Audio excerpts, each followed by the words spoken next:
O alcalde de Vilagarcía, Alberto Varela, continúa asegurando que a celebración da Festa da Ameixa de Carril a fin de semana do 19 ao 20 de agosto, coincidindo co combate naval e as revenidas, é un erro. Por motivos de seguridade, porque non hai efectivos suficientes para cubrir todos os eventos e porque hai que desestacionalizar o turismo de Vilagarcía e non poden coincidir nos mesmos días as citas máis relevantes do concello. Perante o empeño, segundo di Varela, do patrón maior de Carril de non modificar a data de celebración, o Goberno local fixo pública esta mañá a alternativa que ofrece se é que se continúa coa idea desa fin de semana, unha proposta que responde aos informes dos responsables da Policía Local e do Servizo de Emerxencias Municipais. E o que nos din aquí é que se considera necesario,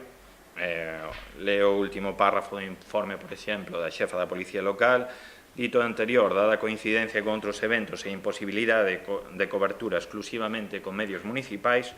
considerase necesario para garantir a seguridade en ditos eventos que o promotor de mesmo elabore un plan de autoprotección,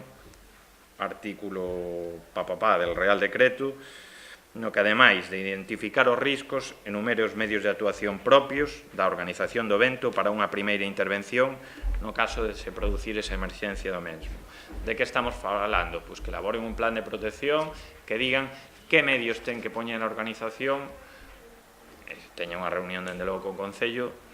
e suplan aquelo onde non pode chegar ao Concello, que é imposible. Isto inclúe corpos de seguridade privada ou técnicos de emerxencia e outros compromisos como a limpeza especial tras a festa. Para regular o tráfico teñen que ser efectivos municipais, polo que Varela asegura que terán que pedir a traballadores que disfrutan de vacacións ou días libres vir facer horas extras para poder cubrir todos os eventos, co consecuente gasto ademais pro Concello. O alcalde afirmou que tras a rolda de prensa pensaba convocar o patrón maior para unha nova reunión e transmitirlle esta proposta. O alcalde de Vilagarcía quixo tamén respostar á carta que recibiu onte da Dirección Xeral de Turismo, na que se informaba ao Concello da súa obriga de manter as condicións que fixeron merecedora a Festa da Ameixa da categoría de interese turístico de Galicia, ou de non ser así, podería perdela. A declaración de interés turístico en Galicia parte do propio Concello. Hai un acordo plenario no que se decía que se solicitaba a declaración a Festa da Ameixa como de interés turístico galego.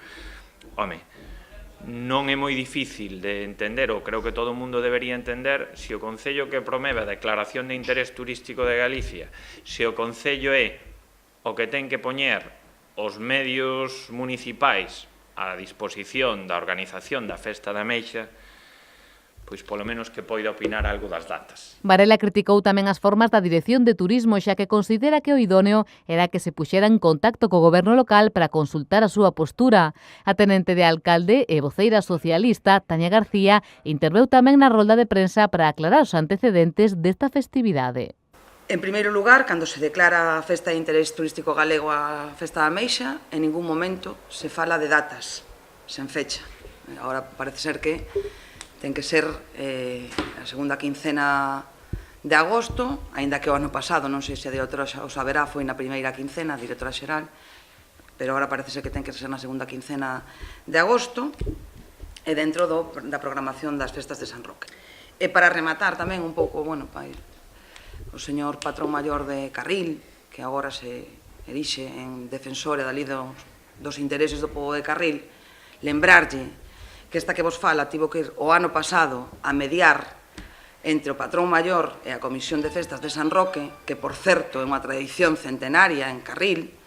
porque coincidían as datas. E este señor mantuvo exactamente a mesma postura que está mantendo agora mesmo co Goberno local. O alcalde de Vilagarcía asegurou que este plan de autoprotección que agora propón é unha solución para este ano, pero que agarda que sexa a última vez que xorda esta polémica e pide a todas as organizacións dos eventos do municipio que as datas de celebración sexan consensuadas co Concello co tempo suficiente.